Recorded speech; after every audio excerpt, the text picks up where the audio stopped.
Dandruff. Yes. I've been reading books lately.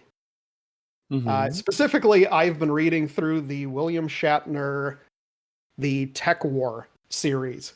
Oh no. How's that going? And the more I read of this book series, the more I'm fairly confident that William Shatner saw the future. Well, not really William Shatner, because the book series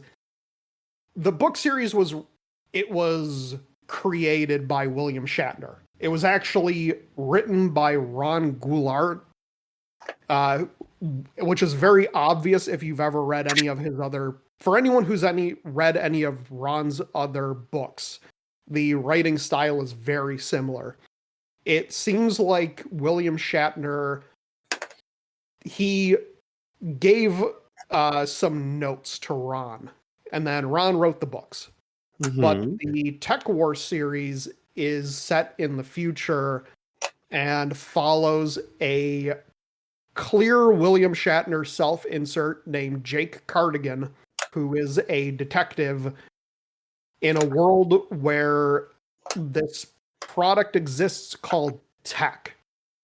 Okay. And tech is a drug that it's a microchip that you hook into a special VR helmet, and it gives you, it basically like seems to trigger your dopamine receptors, and it just makes you feel good. And then they kind of get a little bit more into it as the series progresses, where heavy tech use can cause seizures and death. And as of the third book, the heavy tech use by pregnant mothers can result in their children being born with genetic mutations that give them telekinetic powers. Okay. The reason that I say that William Shatner saw the future is because every time I read a new book in the series, I've read 3 of them. There's 9 of them total. These books were written in the late 80s, early to mid 90s. And in the first book, most poignant, the world that is depicted has almost near perfect android replicas. And it's mentioned in the book that CEOs employ android replicas of themselves to go to business financial calls because the rate of assassination is so high. You don't want to So give people are Luigi. just out there killing CEOs in the future of big conglomerates. Yay, Luigi. There is a point in the second book, which I'd like to remind you, this is 1990, 1991. There's a part in the second book where characters are insulting each other by calling them cuck and simp. You're serious?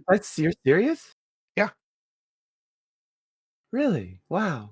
And there's in the third book, there's a part where Jake Cardigan mentions that pretty much all of the birds in the world are fake, and that they're actually very poorly disguised drones that spy on people. Well, this This is is true. 1991, 1992.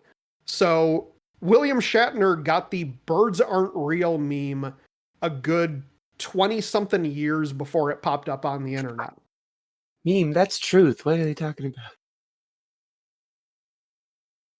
I'm just playing. But I love this book series. It is complete detective schlock garbage. It is junk food. It's paperback detective junk food, where William Shatner, you can tell the stuff that he made because it's all crap. It is complete nonsense. He takes the prefix las and plaz and shoves it in front of words. Like, Yay. Jake Cardigan carries around a las gun. and the gun gets more powerful with every book, where like in the first book he uses it to kill someone, in the second book, in the third book it's gotten so powerful that you can literally burn the limbs off of a person. Okay. All right. But I love the books. They are hilarious. They very clearly don't know how to write endings, because there's always a big culmination to the fight against the bad guy of the book. And then that fight starts and is done with in the manner of a paragraph. And it's just over. And then everyone kind of goes home. Interesting. It's so short that in the first book I actually missed it. because Jake fires his stun gun and ends up killing. He fires his stun gun, hits the secondary antagonist with it, who then misfires their gun and kills the primary antagonist. And it's literally over in the form, like, from when he gets out of hiding to shoot the gun, it's over in a paragraph and a half. Like, everything that they built the story up to is just done in about 10 seconds of reading.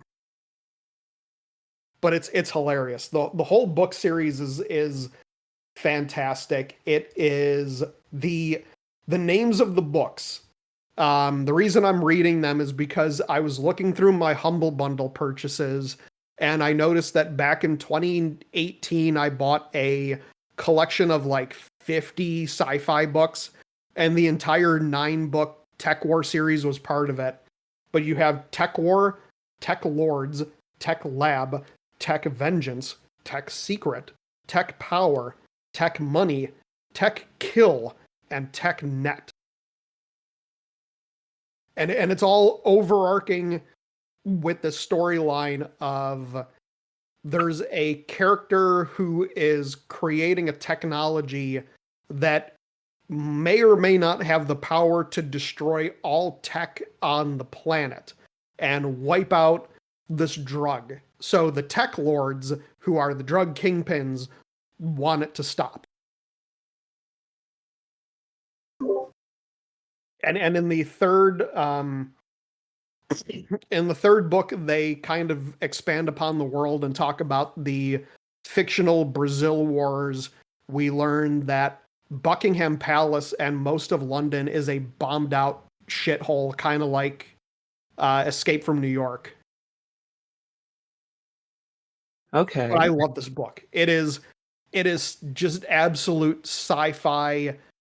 The trench coat wearing gruff detective with his unrealistic, silly, comic, endlessly horny Hispanic sidekick Gomez just taking down the bad guys. It sounds thrilling. Gomez talks like no Spanish person does. He talks like an 80s white person version of how a Spanish person talks, where he just kind of randomly inserts Spanish words into his sentences. Gotcha. And he calls all women Chiquita. But I love it so much. It's they're very short too. It's the kind of paperback novel that you would pick up at a drugstore back in the 80s or 90s, or like an airport that you would read on the flight over. You said this was written by Shatner? It was, I would say more accurately, it was conceived by Shatner. Gotcha. It does sound like something he would have come up with. Shatner wrote down the notes and the outlines, and the person who wrote the book was a guy named Ron Goulart. Ron Goulart has had a billion pseudonyms over the years.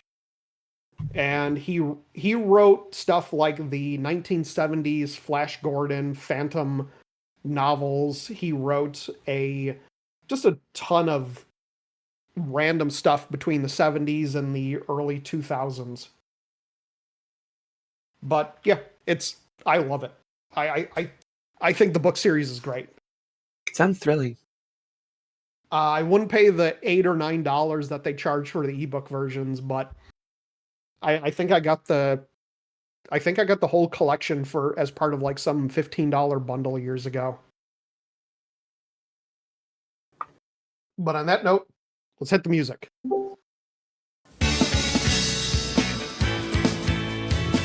It's mighty strange. You looking happily deranged. I can't be settled in bed. Or have you picked your target yet? It's ended. Don't you dog bite? It's ended.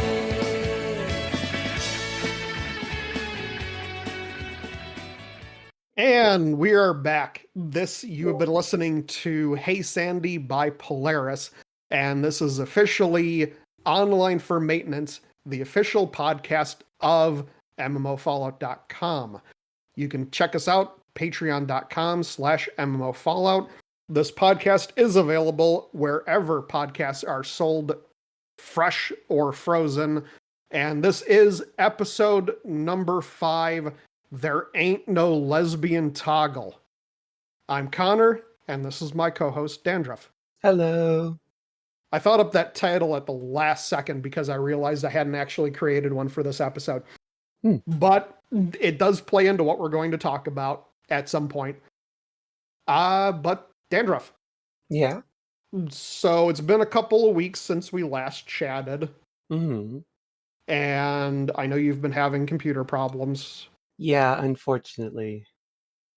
So this has started, let me check. So December of last year, I started having really weird issues playing Sea of Thieves. My computer was getting quite hot.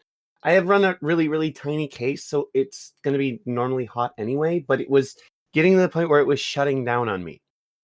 Not good. Obviously, this is not good. So back in December, took it apart, cleaned it out as best I could, put it back together. Everything seemed fine for a little while. Then January comes along, it was literally a whole month later, and it shuts down on me again. I looked again, see if there's any dust building up. Obviously, it had only been a month, so I'm like, okay, I'm going to change the thermal paste on it. Thermal paste was an issue. So because when I pulled off the heat sink, it was just dry underneath, which is never good. So I thankfully had just enough to repaste it, put it back together, and then another month goes by, and it's still giving me problems. It's still giving me issues, and this girl can't deal with computer issues for very long. So over the weekend that we were supposed to have our last show, I had my entire living room or dining room table covered in computer parts. I originally had, it's called a Hyper 212 heatsink on my processor. It's like your most bog standard, super duper reliable heatsink. It's 4 heat pipes, a single stack, and you just put 2 fans on it, and you're good to go. That was working fine, and I'm pretty sure that would still be fine, but my wife has it's a heatsink called a Peerless Assassin, or at least a Peerless Assassin equivalent, which is 6 heat pipes and a split fin stack, so you can put a fan between them and get even better airflow, pull more heat off because 2 additional heat pipes, as well as just more surface area because of the split fin stack. So I switched that out, and then it froze on me. It just locked up on me one day, and I was monitoring my temperatures, and they were in the mid 70s Celsius. And I'm not sure if you know anything about computer, like temperatures, thermodynamics, and that stuff. I know that's not a temperature that you should really be worried about. No, it was hitting 74 to 76, and like that's fine. That's even in my tiny ass case, it's fine. It's so like I don't know what was going on. I had no idea. So I, instead of checking temperatures, open up Task Manager. And then I see Task Manager while I'm playing Sea of Thieves, and I have one Chrome tab open. 13.5 gigs of RAM used. Good Lord. Out of 16, and it was hitting 15 gigs in some instances. So the heat issue is gone. I had another issue too that I actually just remembered. My motherboard has a fan on it. It's like got a built-in fan on it, and over that fan there's a dust filter. The dust filter was clogged, and that fan is, not to get into it, cooling some very, very important things. So I'm pretty sure the removal of the dust on that filter, switching out the heatsink, I have zero heat issues anymore. At least as far as I can tell, nothing has even hit the red. But now I have RAM issues. I only have 16 gigs of RAM. I bought this RAM 5 years ago. I don't know, but when 16 gigs was enough. And now I want to go up to 32, and it's expensive. So yeah, check out that Patreon, everybody. Let's get me some new RAM, huh? Come on, let's get some new subscribers in there. I'm just playing, it's fine, but like I'll figure it out at some point. I have options. I have some options. I might steal 32 gigs of RAM from my server. We'll have to see. I do have 32 gigs of RAM in my computer. Yeah, but my problem is I have an ITX board, so I only have 2 RAM slots. I have to have 16 gig DIMMs, and if I don't get 16 gig DIMMs, I can't do anything with it. Like I said, Right. my server has 16 gig DIMMs. I just don't know if I cut the RAM in that thing in half, if I can still run what I'm running. I think I can, because I think I'm only using like 28, maybe 30 gigs of RAM on that. If I'm using 30, I can't take it out. Okay. So hopefully issues fixed. I just can't listen to music while I'm playing Sea of Thieves now, but every other game seems to be fine. And I'm going to get really back into more gaming in the next couple of weeks. But I have played some stuff. I actually have had some fun time playing. Do you have any stories from Sea of Thieves to share with us? Unfortunately, no, actually. I have because that game specifically was giving me problems, I didn't want to. I know I'm not going to do damage to my computer. That's not the way that it works. But I don't want to keep frustrating myself, and I don't want to have this looming over me that it's going to shut down at any time. So I've been playing some other stuff. I did a week, but like before last week, I did get to take a look at that Nice Day for Fishing demo. I did play through that, and I could not believe how much I loved that game. Yeah, I liked it. I imagine you have more of a connection to it because I've never seen the series that it's tied to. So until you mentioned that it was tied to a YouTube series, I just thought it was a quirky game. Yeah, no, and it turns out it is officially sponsored by Viva La Dirt League, which is the YouTube show or the YouTube channel that does it. I believe the series is called like Epic NPC Man or something, and it was about NPC characters like living their lives in an RPG, and how random people come up and they're like, here's your thing, and then they're like, oh well, thank you for the sword. Here's my unique only item. Here you go. And then like another comes up like, here's your sword. Like, oh well, thanks. Here's the unique item that nobody else has. Here you go. And it's like it's a game also making fun of that. So it's a game parodying itself. And All of the mechanics involve fishing, and it's great. I loved it. It was so much fun. Especially when you get around to the part where you get the oh, what is it? The streams, the water streams, or the currents, and you can like have your lure go down and then move around for you. Okay. I Like don't that. think I got that far. Oh yeah, I beat the whole demo. I got to the part with the goblin.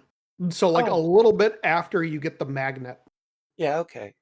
Yeah, I played the whole. I just played through the whole thing in one sitting because I just was like, "This is so much fun! This is tons of fun! I love it." I'm usually not that big into fishing games, but this is not a It's not fishing really a game. fishing game. Yeah, it just uses fishing as the mechanic for combat. Because Right. like the combat's really simple too. You just like you tap when you're told to tap. You don't tap when you're not supposed to tap. But it really works because it's mostly about the like interaction and the characters, and what's going on with the fisherman who is now trapped in this, who has now become a PC in an NPC world. It In a was. world where the PCs have suddenly disappeared and the Mhm. NPCs are kind of confused as to what's going on. Yeah, exactly. And now the NPCs are like all the PCs are gone, they've all been banished, and now the one PC that we have used to be an NPC and they're a fisherman. Yep. And I love how the fisherman doesn't get new lines either. They just use the same like great day for fishing, isn't it? Like they just Yeah. keep using the same dialogue options that they had previously, which is even better. It's just it's so fun. It's so funny. The writing is wonderful. The graphics are really really good. When that one comes out, I'm definitely gonna check that one out.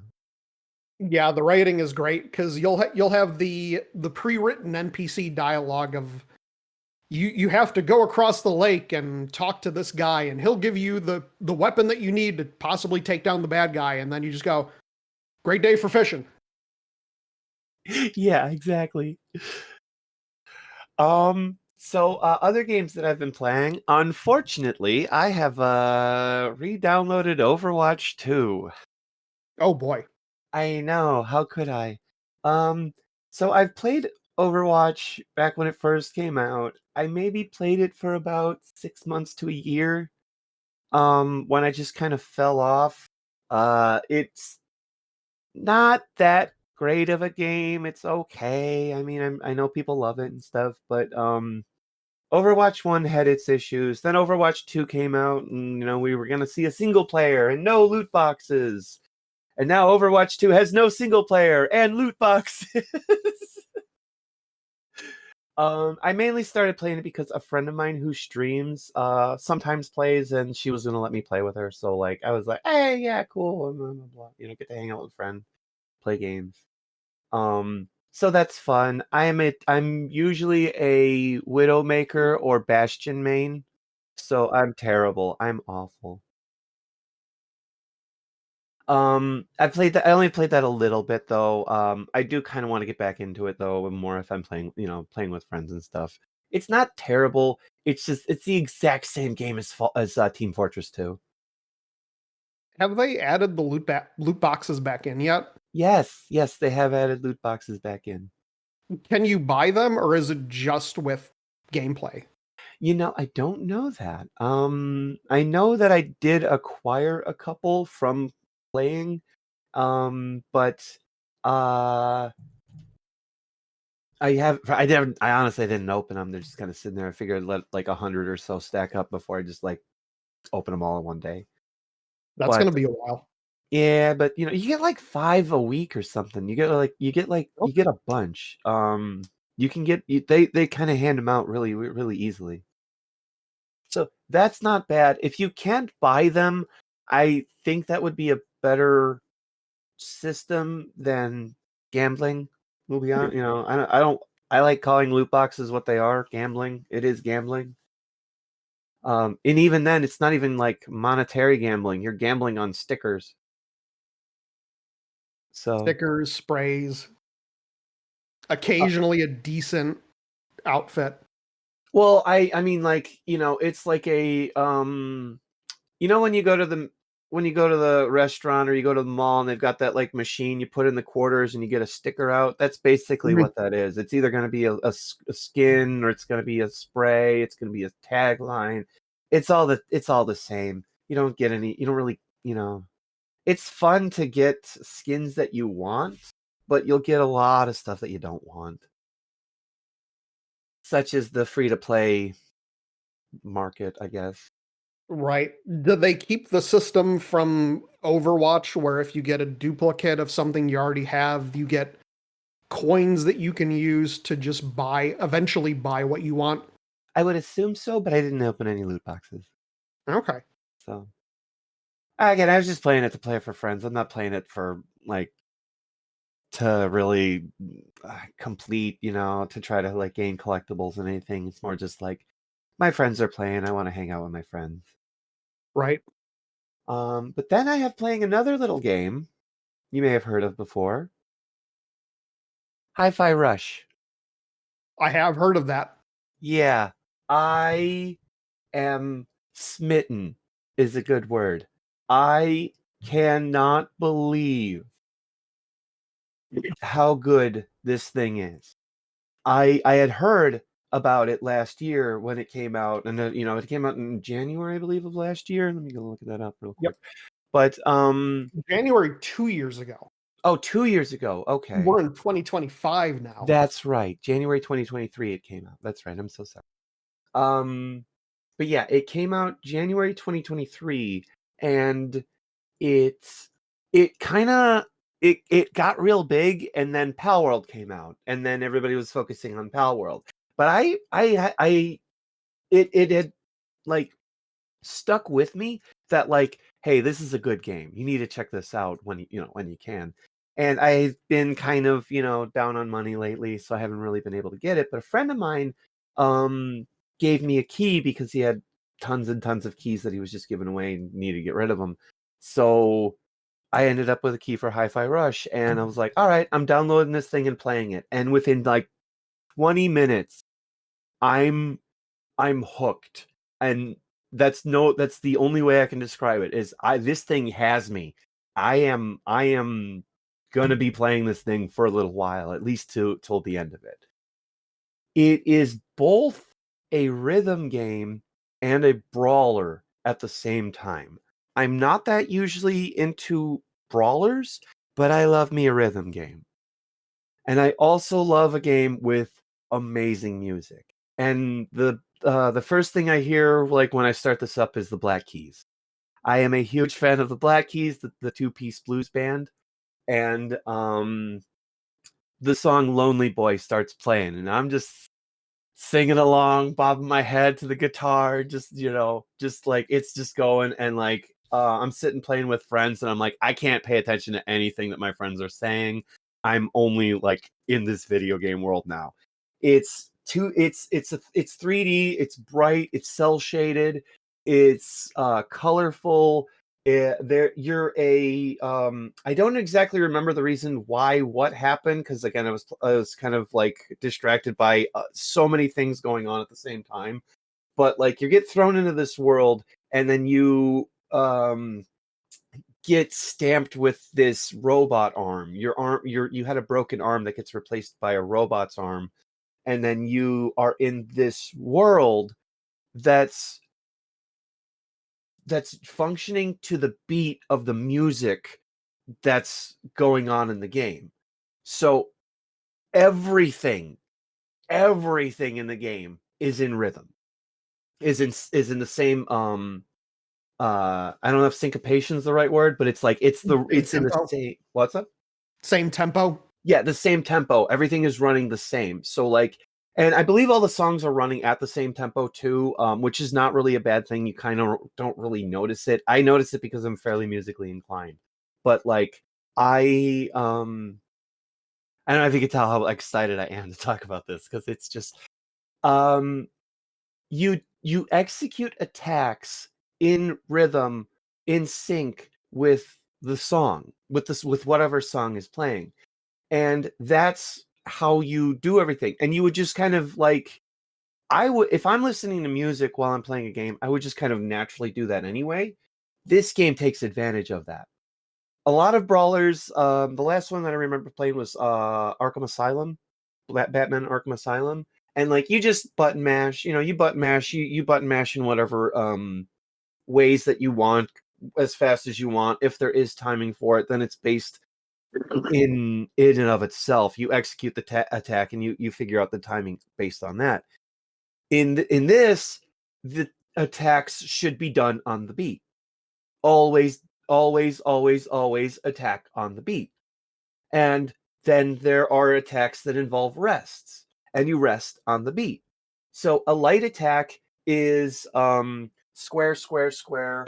It's like square, square, square, square. A heavy attack would be triangle, rest, triangle, rest, triangle, rest. And then you can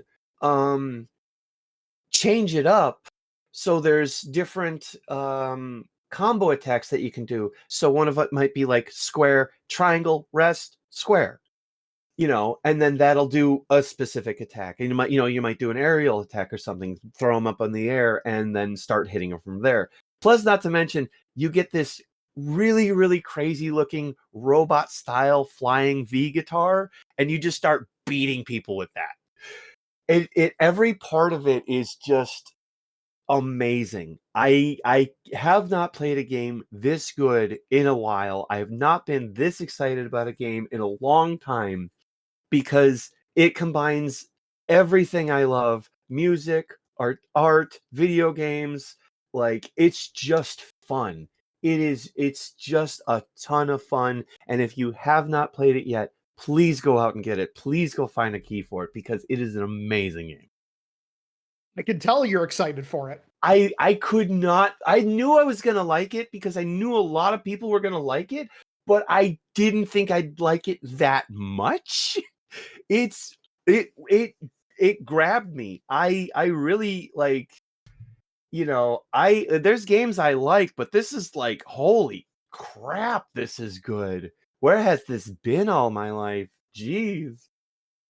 It is a very well-received game. Steam has a 97% overwhelmingly positive rating among 25,000 reviews. Yeah, which is incredible. And then I'm playing this at the same time too, thinking about what Microsoft did to Arrowhead or Hammerhead. I forget what was the name of the company that they shut down that made it. That was Tango Gameworks. Tango Gameworks. No, Arrowhead makes Helldivers. What am I talking about? Yeah, Tango. They shut that down, and I'm playing it the whole time thinking this company no longer exists. What the ever living? Who made that decision? Who didn't play this game before shutting down that company? Because oh my god, it's incredible. Microsoft shut down Tango Gameworks. Grafton, a few months later, announced that they had bought the studio. And they actually kept on about 50 of the 100 staff. So now they purchased not just Tango Gameworks, but also the rights to Hi-Fi Rush. Okay, good. Because it definitely deserves a sequel. I've only gotten through the first boss on it. I've got about an hour and a half in it. So I don't know if it would be really deserving of a sequel, or if like the story would really progress in that way. But like, you could just do the same setting with a different character, different storyline, new music, new rhythms, new everything, and like it would be super fresh. Like, it's really good. You have to play it with a controller. That's the one like caveat that I would say with it. I don't like games that force you to play with a controller, but like this is very much like it doesn't really force you to, but it is very much a game that if you're not playing with a controller, it will be a lot more difficult. I like Tango Gameworks. I haven't played this, but their last game before Hi-Fi Rush was Ghostwire Tokyo, which is kind of an interesting little... It's a Japanese horror-ish open world, kind of a Metroidvania style game where it's very much inspired by horror pop culture, where you can actually go. There's a building in the city that is the house from The Grudge. Oh, okay. And it's very much Japan horror inspired kind of gameplay. You have the major enemies in the game are kind of these Slender Man style characters. One of the enemy types is the Scissor Woman, like the Japanese demon woman with a giant pair of scissors.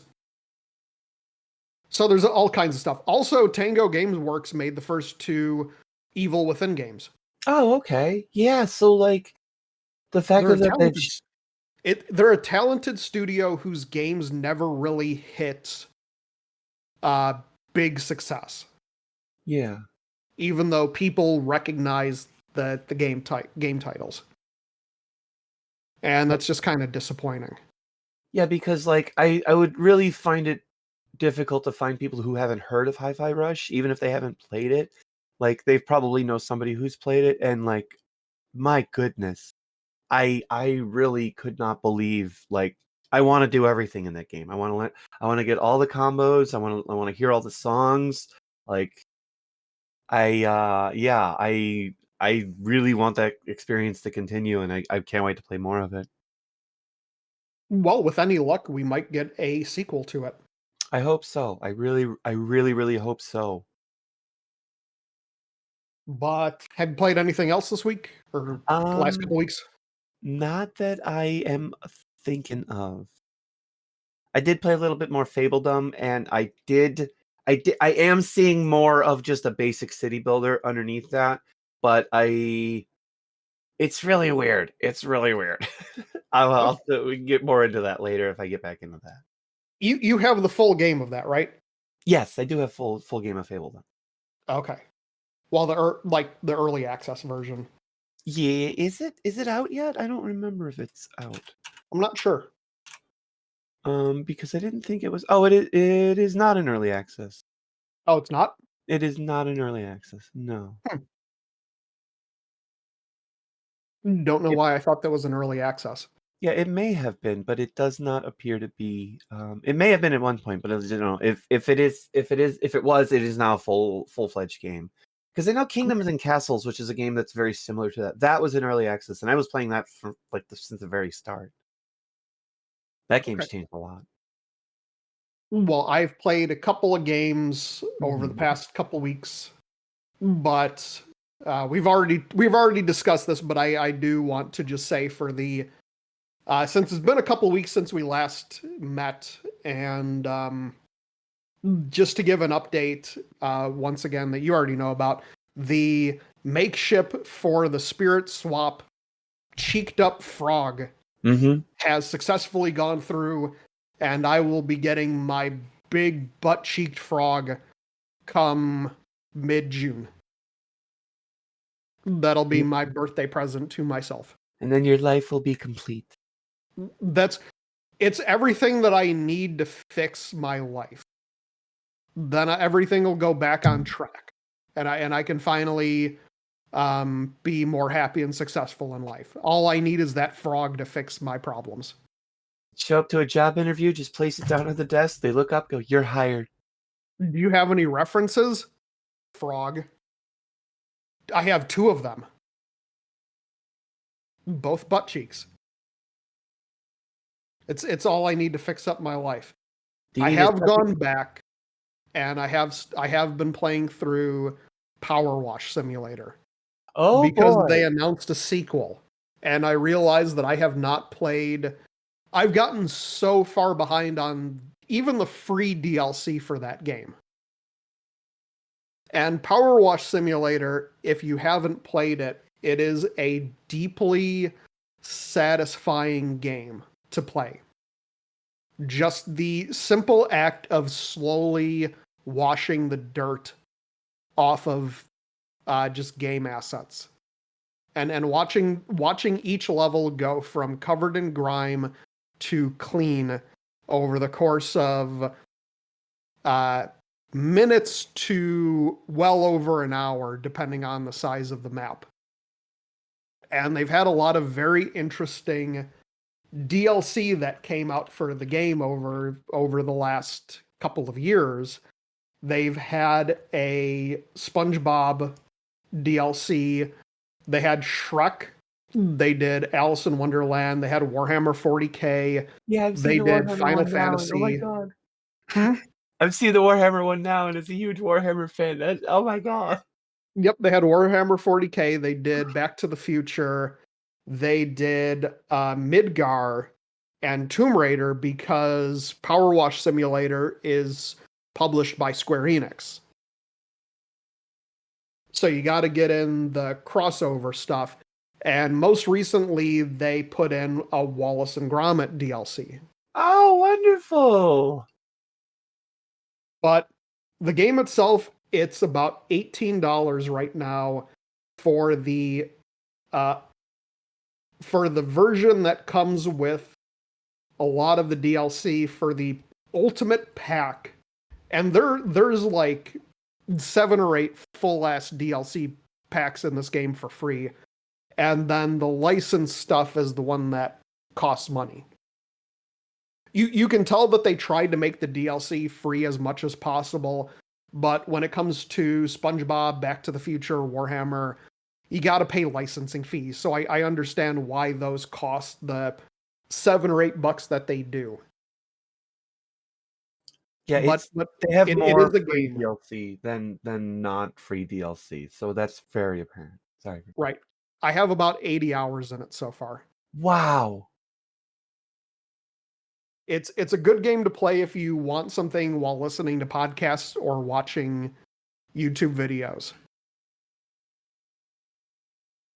But the second one is coming out soon. It seems to be better graphics than the first and possibly more game mechanics.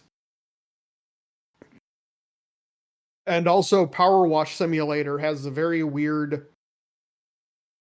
It doesn't have a full-on storyline, but there are things that are happening in the background as you're playing through the game that is conveyed with texts, culminating in the last level of the campaign where it all leads up to a volcano erupting and an alien invasion.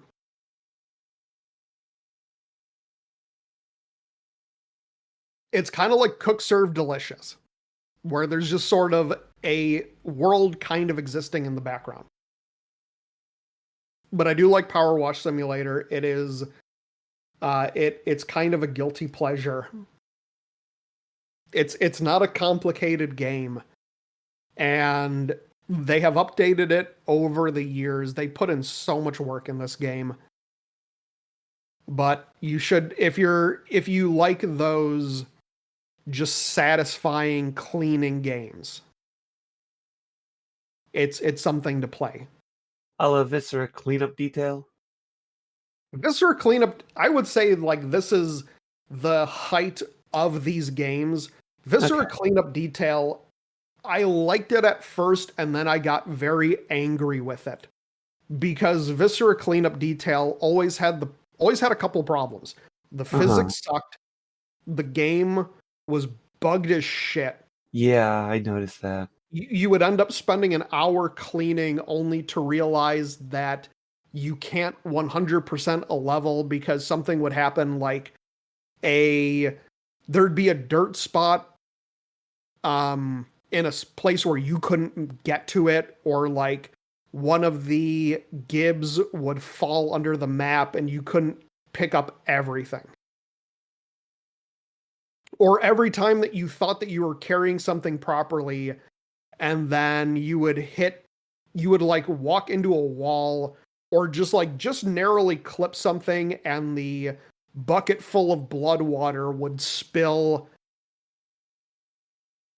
I as someone who put way too much time in Viscera cleanup detail, that game frustrates me whenever I think about it. Yeah, because the point of that game seems to not be as relaxing. It's supposed to be like you clean up the mess and then accidentally make a mess that you got to clean up again. But yeah, Power Washing Simulator just seems to be more of like, I'm just gonna chill and just fill in the blank more or less. I don't know. Viscera Cleanup was kind of ahead of its time because it was almost a game for screaming YouTubers back before a lot of those games existed. Like Lethal Company is a game that exists for screaming YouTubers, just like people to play and they're not meant to play it well. They're meant to get killed and yell at each other for an audience of mostly 10-year-olds. Yep. But I was playing Powerwash Simulator. Over the last couple of weeks, I played and I beat Astrobot on the PS5. Really? Yes. Okay. And Astrobot, it's a platforming game. I have almost nothing but high praise to give this game because Astrobot is an experience. It's a middle-of-the-line platformer that solely exists to show how great the DualSense controller is. And like I said, it's an experience. And I don't normally use that descriptor for video games because it makes it sound like it's a bad game. But the way that the controller reacts and rumbles, you will, like, if you're walking over a metal surface, it feels and sounds different than if you're walking over grass. And I don't know how they did it, but it's the sounds that come out of they use the microphone on the controller, the vibrations, the haptic feedback on the triggers. And it feels like it feels in your hands like your character's genuinely walking over metal and grass and like pavement, and there's a little bit where you get a power at one point in the game where you can turn into a metal ball, kind of like Samus, and you use that primarily to go over the metal spiked floors. And it feels the controller makes it feel like you're a little metal ball rolling over a spiked floor. The feeling of it is completely different than when you're just walking around. And it does just little things like when you're walking around, the vibration of the controller on the left and the right, like it just does little vibrations with your feet whenever they touch the floor. The controller vibrates just a little bit, like just enough to be there. And there's a bunch of different levels. There are over 300 characters that you have to. It's a giant collectathon. There are all of these Sony characters to find. There's a level of the game that is a recreation of Loco Roco. And it is fantastic. But like I said, it is like if it didn't have all of this charm, it would just be a completely serviceable platforming game. You jump, you have time jumps, you have attacks, you have, very basic AI with characters running around. There is a whole level based around ape escape. Mm-hmm. And you are given a net, and all of the bots that you have to rescue in that level are themed after different monkeys from the game. There's a level that's Tomb Raider based, where you get a bow, and that's your mechanic. There's one for Uncharted, where you get a gun, and that's your mechanic, and you're saving all of these characters that are themed after just 30 years of PlayStation stuff. And also, your spaceship that you're rebuilding, kind of like Pikmin, is a PlayStation 5. that you're just replacing the CPU, the RAM, the motherboard to fix it up. And it is a deeply charming game. Yeah, when I saw it over the Christmas season, I felt like I fell in love with it from a distance. You know, I haven't actually been able to play it yet because I don't have a PS5. But I saw it and I'm like, I have never wanted a PS5 more now. Like Mhm. I wouldn't if I got a PS5, that would be the game I got. Like it is absolutely a console mover. Like that game will make you buy a PS5 from what I've seen. It is a game that if someone asked me what's so great about the DualSense controller, I would just sit them down with Astrobot and have them play that for about a half an hour. Because again, it really makes you realize the difference between the PlayStation and the Xbox. Or even just the PlayStation and playing a game on the PC. Mm-hmm. Because the controller is what makes that game. It's what takes it from an 8 to a 10. It's like the first time you pick up a Wii. Mm-hmm. Yeah, and you're like, okay, how much different is this? And you're like, you actually get into the motion controls, and you're like, oh, Right. It's like when I got my Playdate. yeah, And you think, how different can a console that is kind of a Game Boy? It's got a D-pad, 2 buttons, and a crank. mm-hmm. And then you play a game that makes use of the crank. Like, I played a fantastic, charming game on the Playdate called Root Bear. Uh-huh. And it's a game where you play as a bartender at a bar that serves root beer to bears.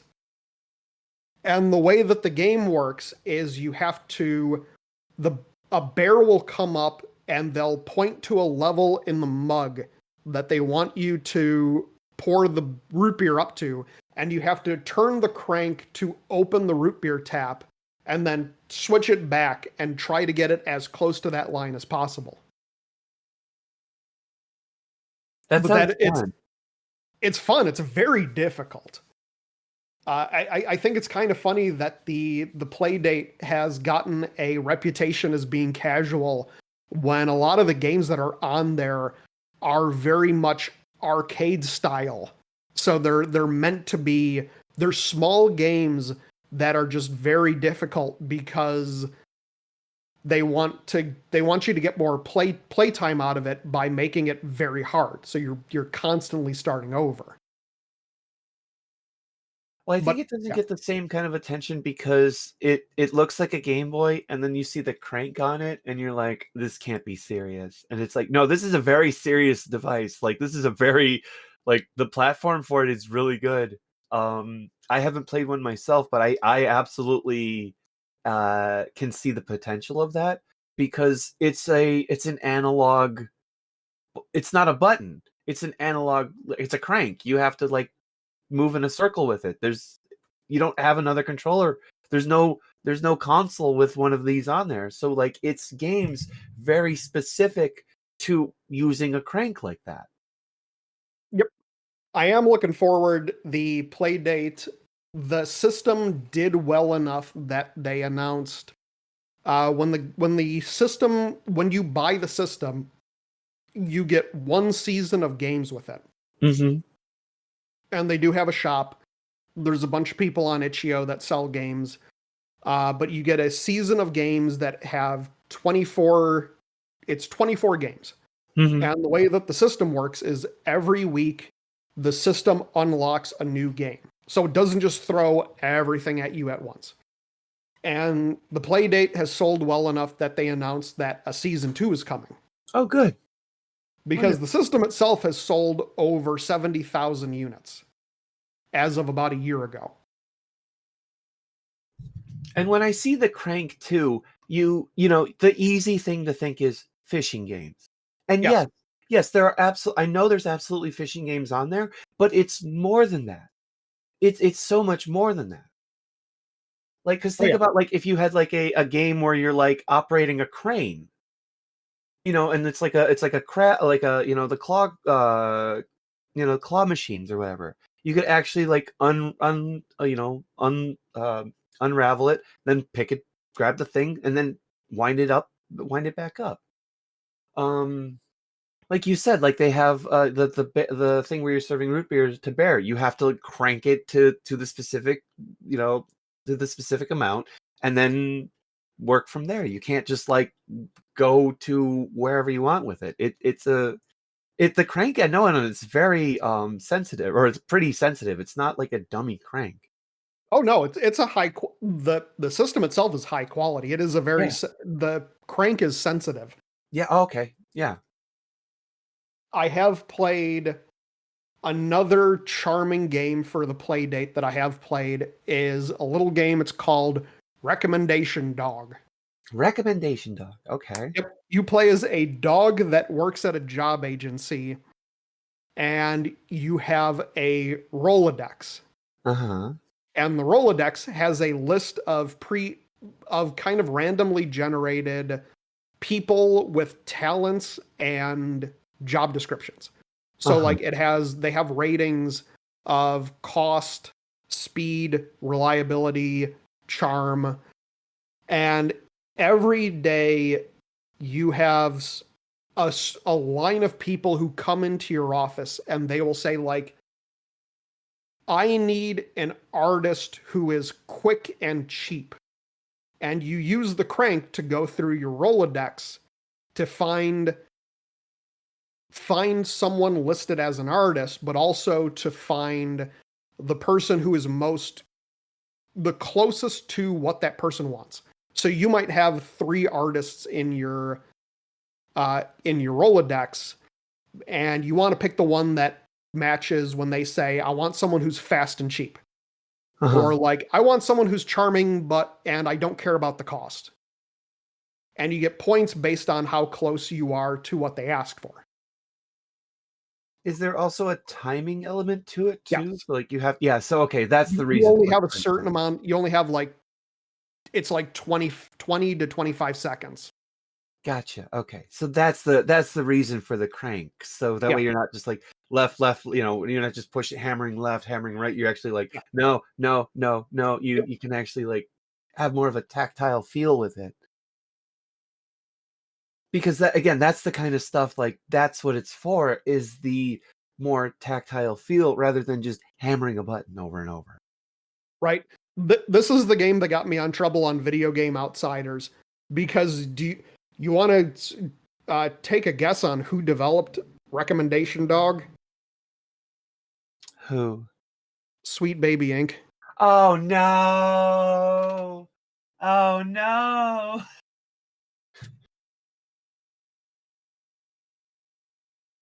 Oh boy! Dropped a little Trojan horse on that show. Oh joy! Yeah. And obviously, I don't have a problem with Sweet Baby Inc. I still have yet to get. If anyone has any definitive proof of anything they've actually done, I'd like to see it. But all I have is games that they've worked on and no actual proof of anything that they themselves wrote. So, like, yeah, I understand why people hate Sweet Baby Inc., but it's all it's completely like bullshit. I'm sorry. So I played Astrobot. Yeah. I did get around to playing the full game for Kiosk. Okay. Which I'm glad that you kind of do some research, because you were the one that pointed out to me when I talked about the demo for, I think it was the Boba Tea Shop simulator, Boba Tea Shop. And then you looked it up on Steam and saw that Kiosk had actually come out. So I bought it because it's $2.79. And the game itself, it's about an hour and a half long. There's an endless mode. It is, of course, a VHS retro style horror game. And I put out a review of it. The game itself is fine. By the time you get to the end, there are so many foods to cook. Where toward the beginning of the game, you're just making burgers, hot dogs, beer, and soda. And by the end of the game, you're cooking like pancakes, eggs and sausage, salad, nuggets, fries, coffee, onion rings, just making all of these different things. Yeah. And the plot of Kiosk is you slowly learning about how the guy who worked in the kiosk before you was murdered. And that the guy who did the murdering is still out there somewhere. Okay. But also there's like weird paranormal stuff that happens around the kiosk, which is every once in a while the power goes out. You have to go turn the power back on, and then something spooky happens. Occasionally something spooky happens without the power going out first. And I kept in my review, I had a video clip where I very clearly freak out because there's a part where I walk back into the main room and there's right out of the corner, you can see someone standing there. And I noticed it about a split second before the game actually did the horror game loud noise.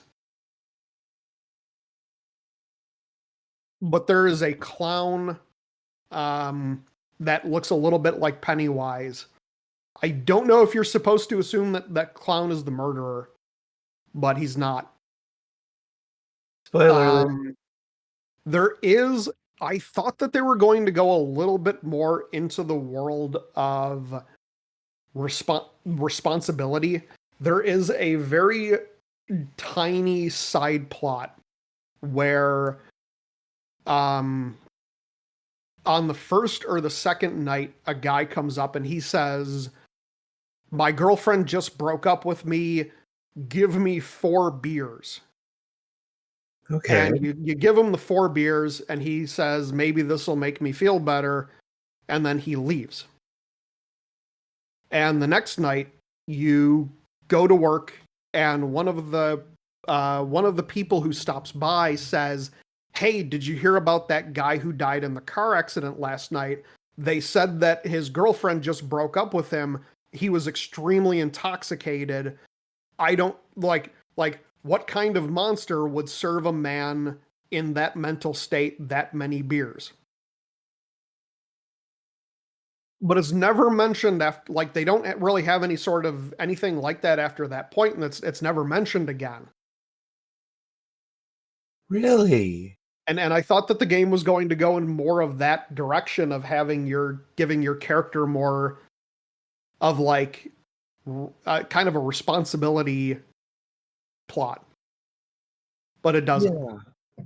Because that's a really interesting thing of like, you're this terrible person who it keeps doing, like, who is enabling these terrible things, but you're not actually doing anything terrible. Right. They had the opportunity to do a Spec Ops The Line. And I don't know if you've ever played Spec Ops The Line. I have not. Okay.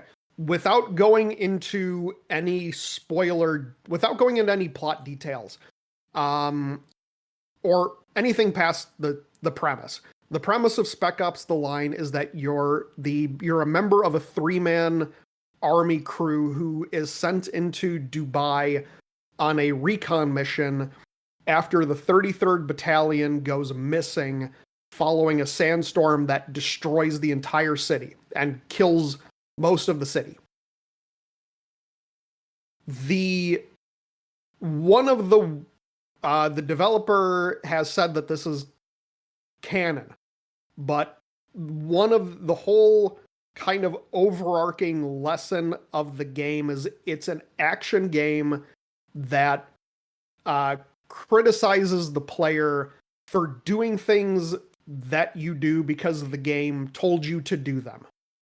Yeah. And a valid ending for the game is where you stop playing. It's like the ultimate refusing to follow orders.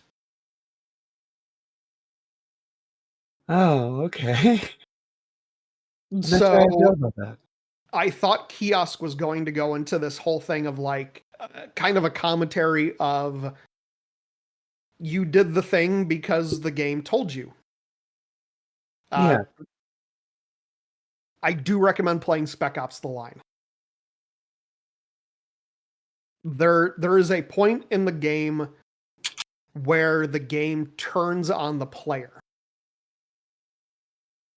And it starts questioning your morality as a person and sort of preempting with like, just tell yourself that it's only a video game and it's fake. Really? But it is a fantastic game. It's kind of hard. I think it's hard to find because I don't know if it's still listed on any game stores. I'm pretty sure it was taken off of Steam a while back. It is. So your answer might just be to sail the high seas for it. It is no longer available in the Steam store. Right. But I played Powerwash, I played Astrobot, I played Kiosk.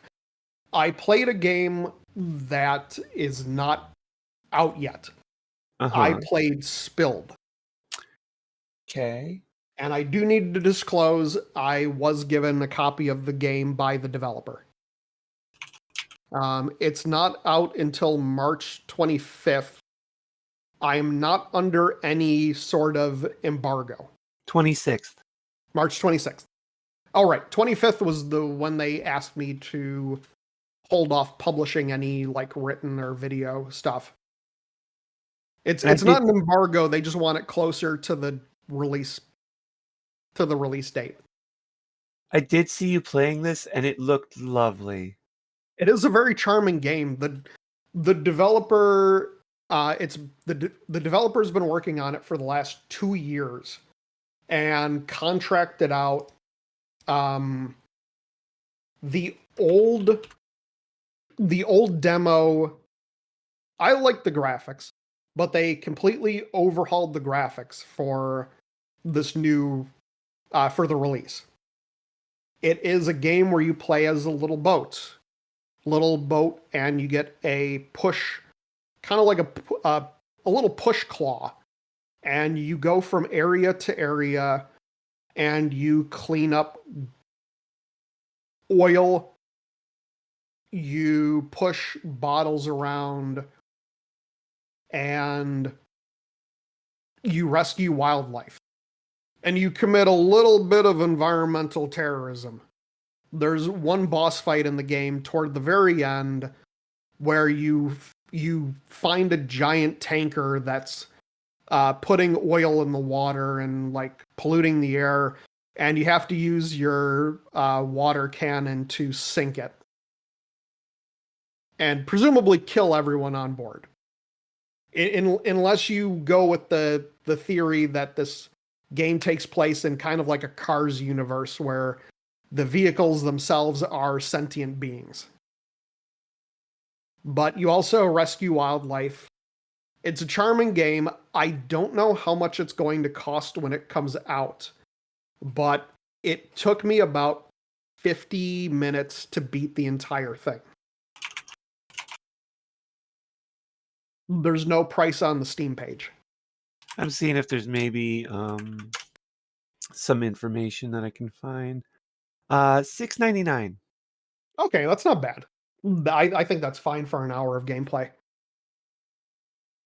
Yeah, oh no, that and for like what it's doing, for how it looks, I think it's worth it. $7 for this is like, even if you get like an hour or two out of it, I think it's more about the message that it's sending than like itself. I think it would be really, really nice as a full-fledged game, but I'd also want to see more in different environments. Yeah. I mean, it's the game itself is you're going from small area to small area, cleaning it up, upgrading your ship, and then once you clean up enough of it, it unlocks the next area. Mm-hmm. And then you get little upgrades for your ship, like you eventually get the water cannon you get a magnet that you can use to pick up barrels under the ocean. But it is just a fun, small, relaxing indie game. It's an artsy fartsy indie game with an environmental message. Also, I'm seeing here 10 cents of every sale will go to the Whale, Dolphin, and Conservation Charity. Yes. Yay! Which is the developer being like, I like to eat, but also I'd like to do something good for charity. Well, I mean, if they sell, 10,000 sales is going to be, what, $1,000 to the... It's I mean I'm not criticizing it. I'm just Yeah, no, it's a good thing. It's a wonderful thing. It's great that they're doing that. Yep, but that was a game that I played. I played the demo of it during Steam Next Fest last year, and then I loved it. I'm pretty sure that this is a mostly solo dev effort. Yeah, because it's kind of isometric. It's pixel art style. It's really got such a very charming, welcoming art style, Right. and then a wonderful message on top of it. Mm-hmm. It reminds me. I played that alongside the demo for Laudle Not, which is a little game where you're an underwater scuba man and you're cleaning grime off of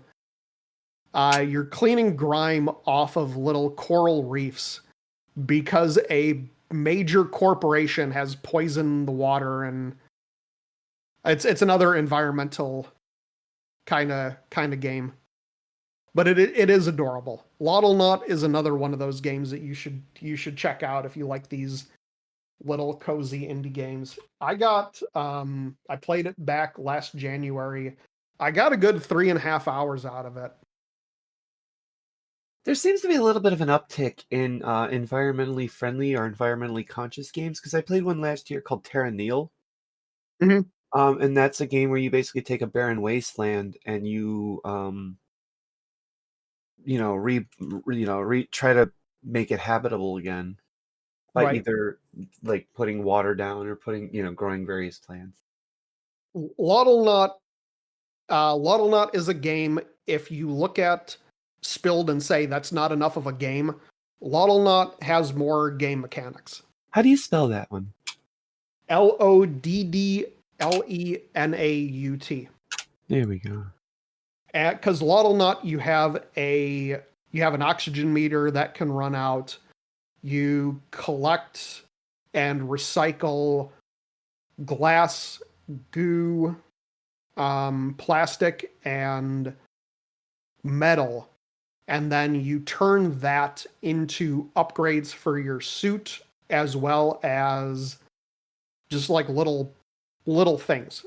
And there's also a mechanic where you can clean off and then feed and raise the little Laudles, which are just this kind of undersea creatures that live in the area. I'd play the hell out of this, by the way. It's very fun. It's also Unity engine. I do like it's. I know Unity's had issues, but I generally like Unity engine games. It is a little pricier. Laudle Not is normally $20, but it is routinely on sale cheap. Right now for $9. Yep.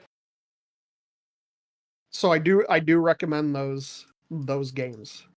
And that's pretty much, outside of Fortnite, that's pretty much all I played this week or over the last couple of weeks. Not really. There's not really much to talk about in Fortnite at the moment. There is a really good gun that they released, and it's called the Pump and Dump. Ooh.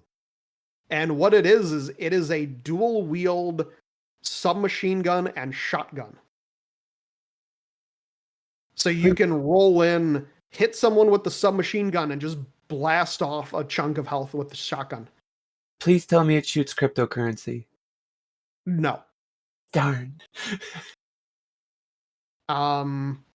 but they do have a community event going on trying to get people to rob as many vaults as possible, with this being the heist-based season. But other than that, I really don't have much to talk about with Fortnite. I do want to go into I have about 4 news stories Ooh, okay. of stuff to cover. And I'll post the links as we're talking about this. The first one, which ties back into the title of this episode, is the indie game Blobun. I don't know how to pronounce that. Blobun. Blobun? It's Blobun. It's a combination of blob and bunny. Blobun? It's a good question. I have no idea. It is an indie puzzle game where you play as a slime bunny girl. And the whole goal of the game is that you're supposed to cover the map. It's a tile-based grid game where you have to basically go over every tile without retreading where you've been. So the whole goal of the game is that you have to cover the map without going over the same space twice. Gotcha, okay. Now, the game, you play as a lesbian bunny girl.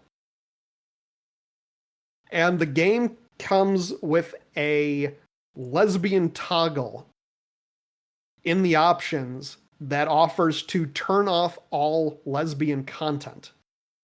But what the toggle does is it removes the character from the game, making it unplayable. And it's a joke.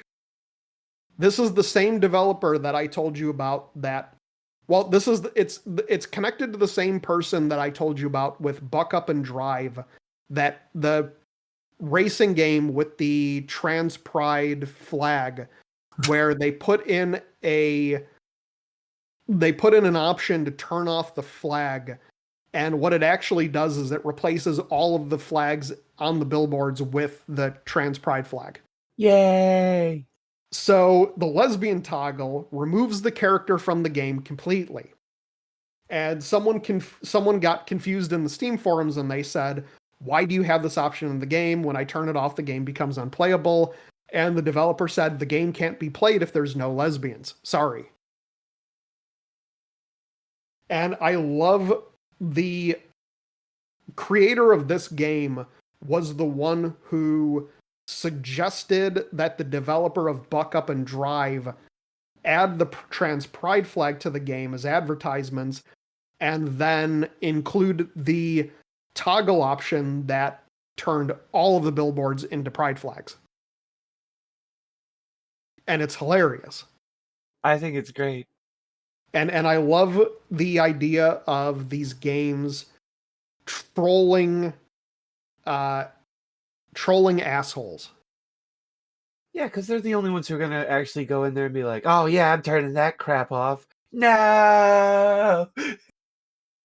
But it is fantastic. I haven't played the game, but I've heard some good things about it. It has, I believe, 100% positive rating on Steam among like 25 or so reviews right now. Yeah, it looks really good. It's a little bit different take on Snake-esque style games. Yeah, Snake-ish. Yeah, it's Snake mixed with Pipe Dream a little bit. Mm-hmm. But I have another news story, and it is I need to invoke another podcast when I say that this developer broke rule number 1, which is be not the dick. Oh no. And this has to do with the developer behind the game Fragpunk, which is a competitive shooter. And Fragpunk on Twitter posted the game Spectre Divide recently announced that it's shutting down. And the Fragpunk Twitter account decided to respond to it mockingly, mocking the game shutting down and the studio laying off developers, with a meme of Captain America saying, "So you messed up? Well, while I can do it all day." And it was seen as insensitive. It was seen as them acting like assholes. So they took it down and they apologized. But I feel like just don't be an asshole. It's very easy to not mock a studio, people losing their jobs. And in addition, the way that they went about it isn't even funny. It's not even a well-made joke.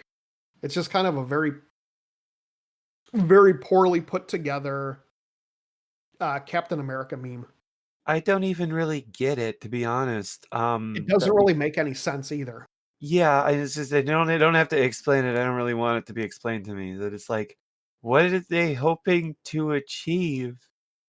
You know, when they, hopefully they won't have to shut down. But if they do, then they're not gonna receive any sort of goodwill.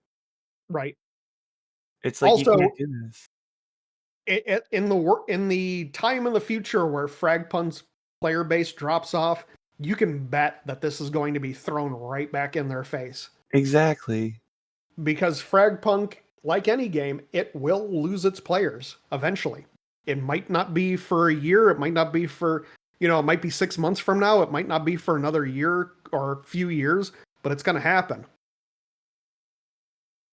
I'm just, what did they think they were going to gain, achieve, state?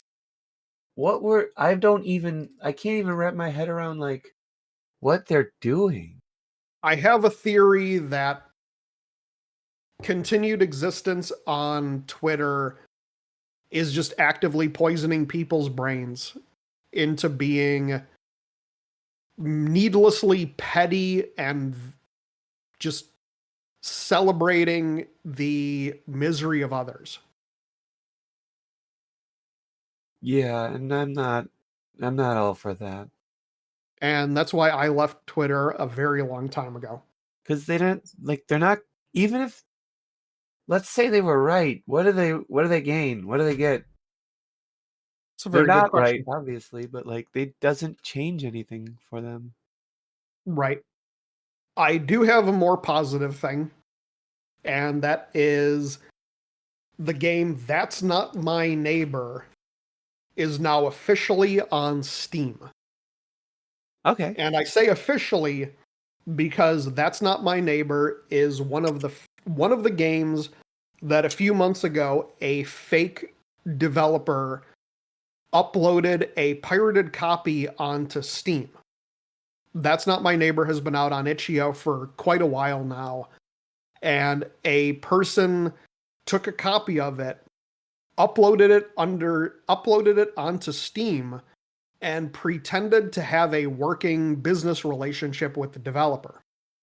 And it wasn't until people started bombarding the reviews, calling it a scam, calling the fake developer an asshole, and basically shaming him into taking the game down. But the full game is finally on Steam. And That's Not My Neighbor. You can get it for, it's like under $2. And it's kind of like Papers, Please. It's sort of a single player deduction game where you play as the doorman for a hotel or for an apartment building in a world where doppelgangers exist. So someone comes up, you have to look at their profile to see if they are actually who they say they are, and whether or not they're a doppelganger. And there's little things like, if you have two people who live in an apartment, you can call up and talk to the other person, and they'll say like, "What do you mean they're at the door? They're up here with me right now." And that's when you know that there are like little things, and sometimes it's very obvious that they're a doppelganger. But it is a fun game. I did play it on itch.io. But it is nice to see Nacho-sama is the developer, but they finally have the real version up on Steam for the people who haven't wanted to play it on itch.io up to this point. It looks really good. I like the like kind of macabre art style to it. Mhm. Like it's really like simple but effective. Yes. But it is a fun game. It has an 83% very positive rating on Steam. Now, the That's really last weird. That Hmm? the whole thing is really weird, and I think that just comes down to Valve needs to be a little bit more um on top of that proactive. sort of thing. Yeah. Because like if anybody like that just tells me anybody can do this. If your game's not already up on Steam and somebody could just take a pirated version, take something off of GOG or take something off of itch.io, upload it as you and benefit, make all the money. Yeah, pretty much. Valve needs to look into that. I discovered a few years ago, they never actually got released, but there was a guy who pirated 2 old Midway games and just uploaded them onto Steam. And they never hit the point where they actually released, but Valve approved them. And the only reason that they didn't release was because the guy who uploaded them saw that someone on the internet was talking about it, and he got cold feet because he didn't like the attention that was coming to him. Because also people, like more and more people were noticing that the games were very clearly fake, so he was getting a bunch of people in the forums like, hey, a bunch of people in the forums who were like, I'm contacting WB's lawyers and basically just I don't understand people. talking about how shady he was. I don't understand people. How do you upload a game to Steam and then not want it to get attention?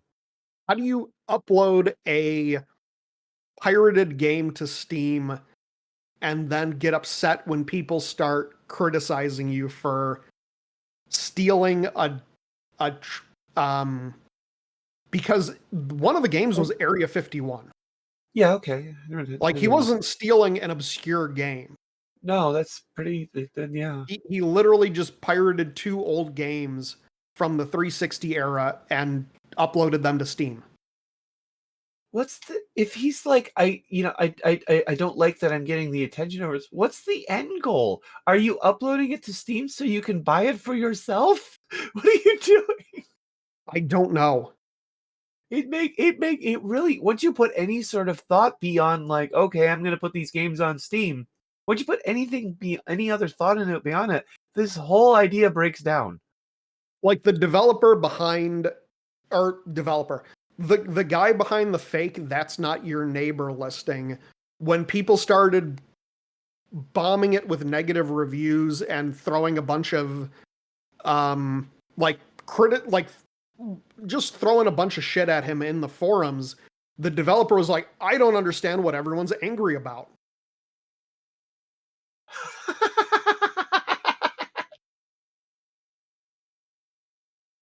I don't think that they're very smart people.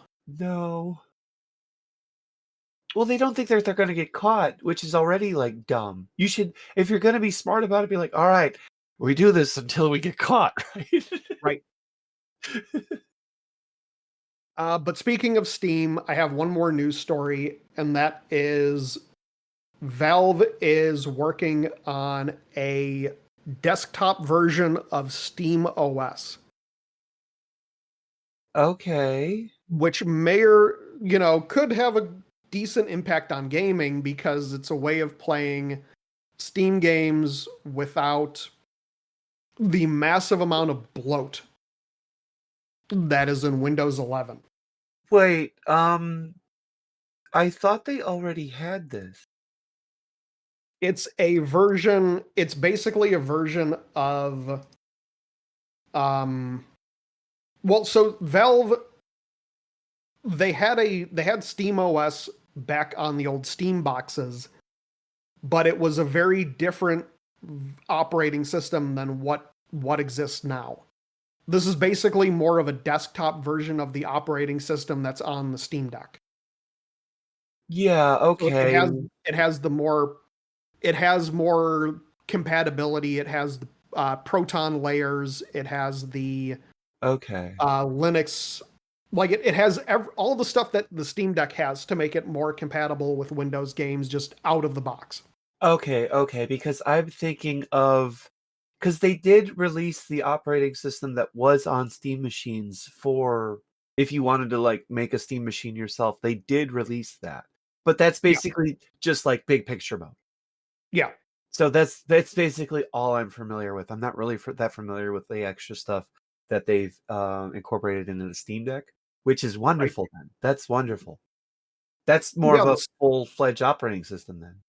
Yeah, the Steam Deck has a lot of layers of Proton that make games run very well on the Steam Deck. I mean, I had some games like I played Fear on the Steam Deck, and Fear runs better because it's through Linux.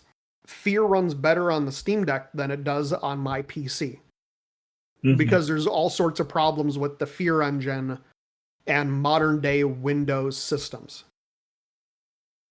Because it's a very old engine that hasn't been updated in a while. Yeah, okay. So I can't wait. I think we'll see a hopefully this gets Microsoft to kind of speed up. We've been waiting on a Windows gaming version that is apparently supposed to launch with the Xbox handheld, but it's a very cut down version of Windows that has a lot of the bloat taken out of it.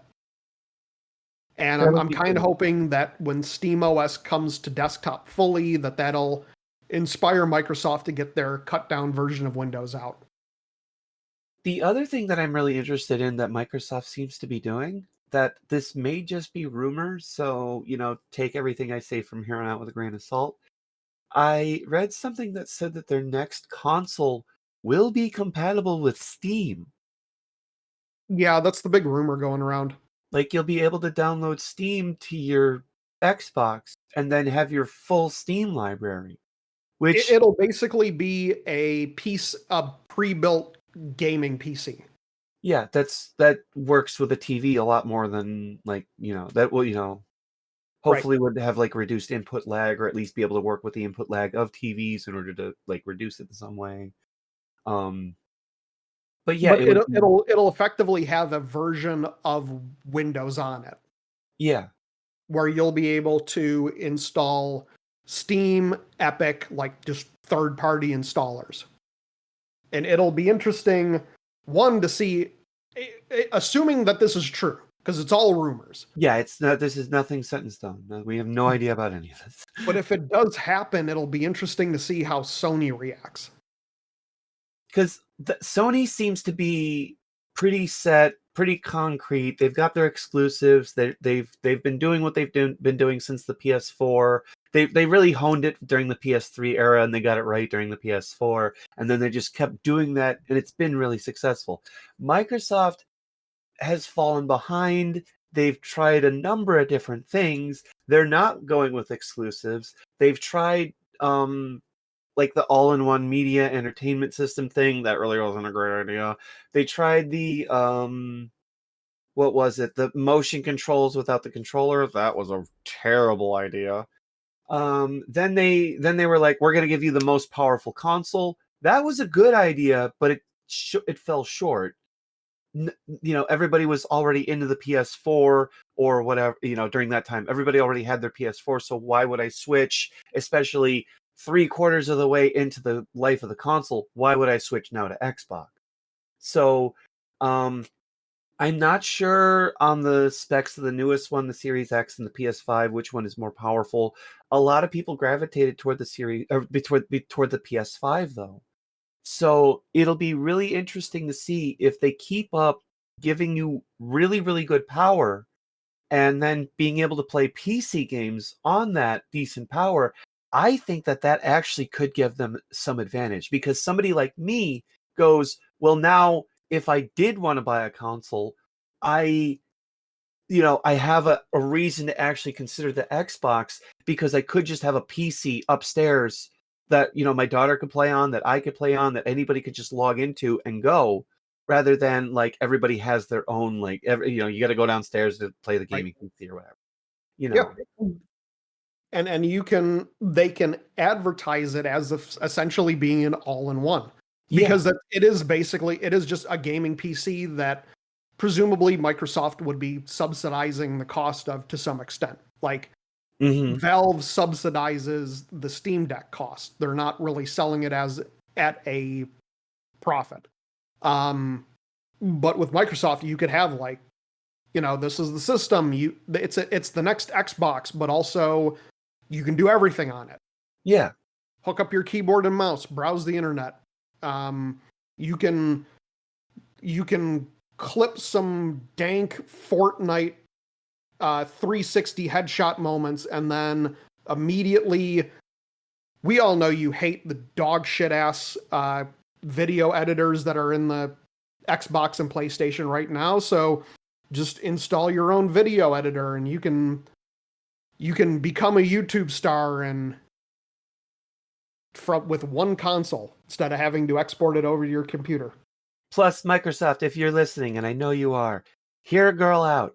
Put 2 HDMI ports on the damn thing. Put 2 HDMI out ports on the damn thing, and you will. That way, you can like PC players will be like, all right, now I can have my main monitor and my side monitor. I can watch YouTube videos while I play games. I'll go with a pre-built PC. That's an Xbox, Like, also, Microsoft executives, that is patreon.com/MMO Fallout. But really, I want to see a console with 2 video outs on it. I really think that would really put an advantage over, like, if Microsoft could do it very, very easily. Sony could do it too, but like Microsoft seems to be more of like the actual like tech company that if they wanted to build hardware, they could really design it themselves and get it out. They own hardware, they own the operating system, they own so much. Sony seems to just kind of have like a thing, a set thing that they're going for. So unless Sony does the same thing, I really do feel like having 2 video outs on a console would really be very attractive to PC gamers like me. Now, the real question is, if Microsoft does this, will the console war fanboy YouTubers finally just commit group suicide? We know that. Because I think at that point, the console wars will be over. Because Microsoft will be doing its own thing. Sony will be doing its own thing. Nintendo's definitely been doing their own thing for the last 8 years now. In a world where the companies are clearly not even bothering to directly compete with each other anymore. Yeah, and then I do want that because if the console wars do die, then we'll get the entertainment of people trying to Weekend at Bernie the console wars. So they'll be like, look at how terrible, and like I think it'd be really embarrassing for them. So that would be really good. What will happen to the side economy of dudes in their 40s who still have the emotional maturity of when they were 12, acting like shitheads on YouTube over brand loyalty to a plastic box?